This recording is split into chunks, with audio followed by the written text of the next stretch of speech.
South Carolina health officials declared a hepatitis A outbreak in the state last month. Since then, 5 restaurants have exposed customers to the disease. Prior to his election, he even had an offer from another school, but he says he chose USC because of the students. Shattered glass and pieces of this church hanging on by a thread. But despite all of this, the pastor tells me that he is still forgiving.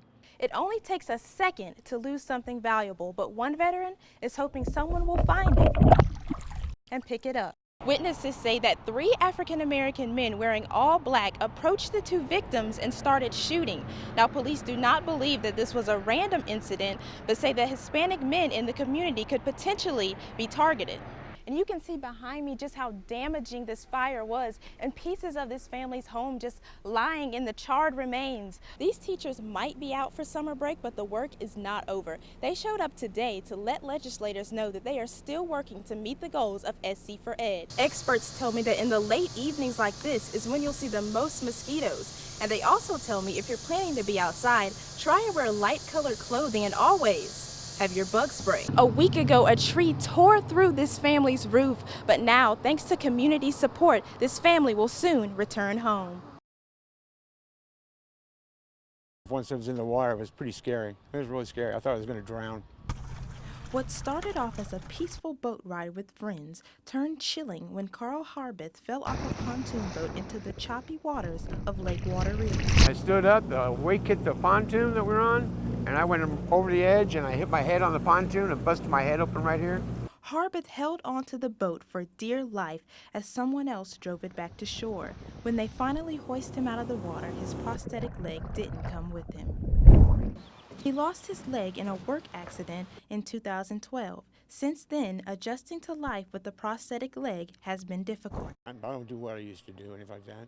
I got to be careful where I walk, how I walk, the level of the ground, going up steps, down steps. It only takes a second to lose something valuable, but one veteran is hoping someone will find it and pick it up. Harbeth took to the Lake Wateree Facebook page to see if anyone could help him. Yeah, $3,000. Yeah, if whoever finds it, first come, first serve. Lots of bites, yet no money. But Harbeth still has hope. I don't want to say it, but it's pretty expensive. Yeah, I like to get it back. And while the leg is still at large, he did learn one valuable lesson. Don't stand up on the boat when the boat is moving. That's the #1 thing. Daddy, Mommy, the house on fire. And I'm like, the house on fire. Fire officials are calling this house a total loss after this family of 7 lost everything. Corey Huff and Jessica McCants were suddenly awakened early Monday morning by their 2 youngest children. The 2 babies was the only 2 up in the house. And they came in the room and said, Mommy, Daddy, the house is on fire. And we woke up like panicking and everything, trying to get everybody out the house. With all of them inside the house at the time the fire broke out, it wasn't easy for this family of 7 to escape the smoke and flames.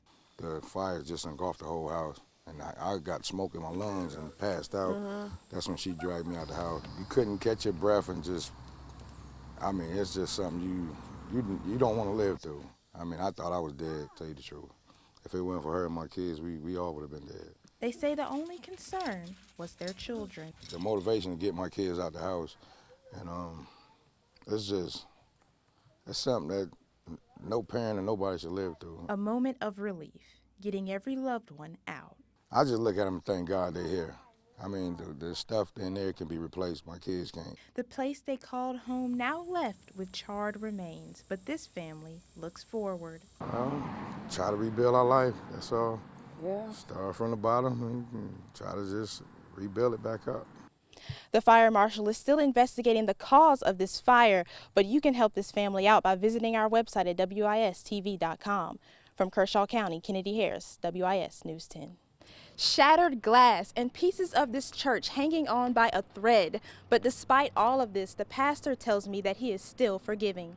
Although we are hurt and kind of mourning the situation, we do pray for the individuals who did this. Wednesday morning, Pastor Scott Bernshausen arrived at his church to find many of the electronics gone. Burglars had gone through pretty much every room of the church, stealing any type of electronic equipment, TVs, projectors, sound system equipment that they could get their hands on. But the thief didn't stop there. He went on to steal the keys to the church's bus and took that too. They obviously tried to go under the awning by the church, and the bus is too tall to make it through there, so they did quite a bit of damage. The sheriff estimates that the thieves took over $38,000 worth of items from the church and says this was a hard hit to the Bethune community. You don't ever want to see a place of worship, been taken advantage of, especially when they do so much for the community. We're just thankful that nobody was harmed, and we certainly can recover from this. Investigators tell me that they do have a few leads, but they are still looking into some evidence left behind, like this footprint you see here on the door. If you know any information, you are encouraged to call Crime Stoppers. Live in Bethune, this is Kennedi Harris, WIS News 10.